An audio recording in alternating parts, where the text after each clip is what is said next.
issue of marijuana possession as well. The Justice Minister says the government is considering allowing police to ticket people possessing small amounts of marijuana instead of laying criminal charges. In fact, they're studying the issue in the Justice Department. This is a change in tone from the government's previous attacks on Liberal leader Justin Trudeau, who is in favor of legalizing marijuana. This is about giving the police the ability to make certain decisions based on the circumstances and the amount of marijuana in question. This is not about legalization. It's not about decriminalization. We are not moving even in the direction of Justin Trudeau's legalization scheme, which would, let's be clear, would make marijuana more available in communities, more available to children, more available, and actually create a situation where it was normalized in terms of its use across the country. And I frankly, and our government, do not support that. So, Susan, why is the government backing down on this if at the same time they're running attack ads on Justin Trudeau on this issue? Yeah, it's a very good story that my colleague Alison Crawford broke this week. The move for the government to move towards a ticketing system comes from the Law and Order Caucus, and that is where I think is interesting, because they are talking to Canadian chiefs of police who say, quite often they come across somebody and somebody is, has, open liquor in public, they can give them a ticket. Someone has a joint, it's either arrest them and then that whole process, or they ignore it, right? So they want that kind of sort of in between, that ticketing option. And there has been, consistent pressure that has that has been there for some time, and that now they say now is the time to move on. That's where I think this is coming from, which again, I think is very interesting, because they have been doing those attack ads very publicly on Justin Trudeau and his move to decriminalize marijuana, because it is a very sort of it's not decriminalization, but it is certainly looking at lowering the type of offense that it would be to have small amounts of possession. So on the one hand, Andrew, I look at this and say, okay, maybe that suggests that they want to neutralize any gains that Justin Trudeau might achieve on that issue by reaching out to people who do feel the penalties right now are too harsh. On the other hand, though, does this steer them away from their base a little bit, because they've taken a very tough line on marijuana possession, and they've even made distinctions between marijuana and liquor. Now they seem to be saying that in some ways they should be treated the same way. My sense is they're reading public opinion. Lo and behold, Mr. McKay eviscerated Mr. Trudeau. Was it last summer? I think it was last summer when Mr. Trudeau even talked about this. He said it was irresponsible that Mr. Trudeau had Mr. McKay said Mr. Trudeau had said that recreational use among children would be okay. Mr. Trudeau had clearly not said that.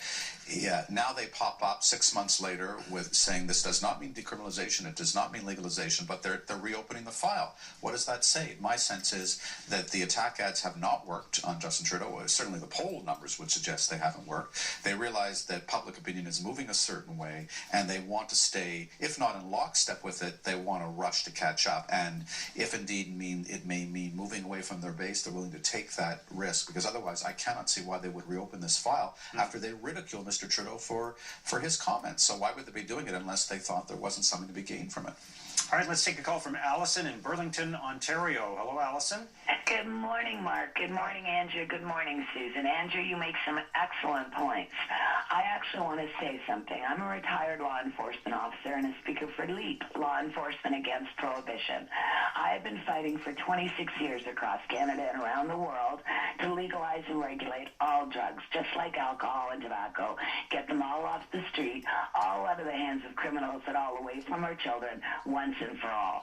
The National Organization of the Reform of Marijuana Laws contacted Justin Trudeau and actually taught Justin Trudeau that children would not be subjected to things like marijuana and other drugs, etc., if we were to legalize and regulate them like alcohol and tobacco. So that's all I want to say. I've been fighting this for 26 years, and I know that we're coming soon. And I also know that the Harper government is learning, and I would not be surprised at all if all of the licensed producers that they are regulating now across the country for medical patients like myself wouldn't be turned into regulated cannabis consumers and cannabis outlets, as I said, for regular cannabis consumers and for full legalization all across Canada. Thank you, and have a great day. You too. And Ralph from Brecon, Ontario. Ralph, go ahead. Hi, Mark. Hi. Before legalizing marijuana in any way, shape, or form, the government should have a scientific study done on the good and bad effects of smoking marijuana. I know Trudeau has said he did his research, but I suspect it was just by smoking it. And for two reasons I'm saying this, because I know of teenagers who have had to be treated for schizophrenic for smoking pot. And the mother told me she was surprised how many other teenagers was also there being treated.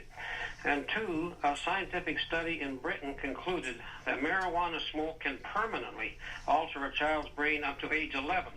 So pregnant mothers and parents should not allow smoke around their family or their kids until after age 11. And don't forget, marijuana smoke contains more carcinogens than tobacco. Now look at millions of people smoking it. We're throwing it up in the air. Maybe we're all going to get that. So we need the same laws for smoking it as we have for driving and drinking. And I know of several reasons. I'll give you one example. A young girl I know, she went to a party with three of her friends, and the driver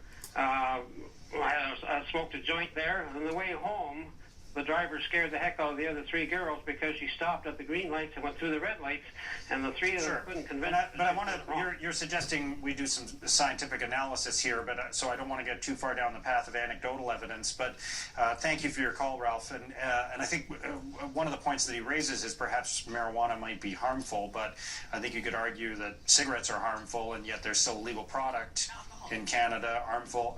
Exactly. So I think the question is, where does the government draw the line? Right.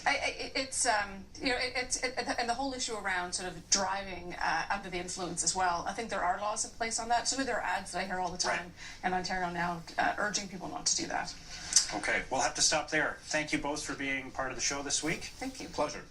And thank you for sharing your opinions. Remember, you can watch all episodes of The Week online anytime at cpac.ca. I'll be away next Sunday, but please join my colleague Martin Stringer, who's going to be hosting The Week on March the 16th. He'll be taking a look at the political events that take place over the next 7 days and looking forward to your input on those.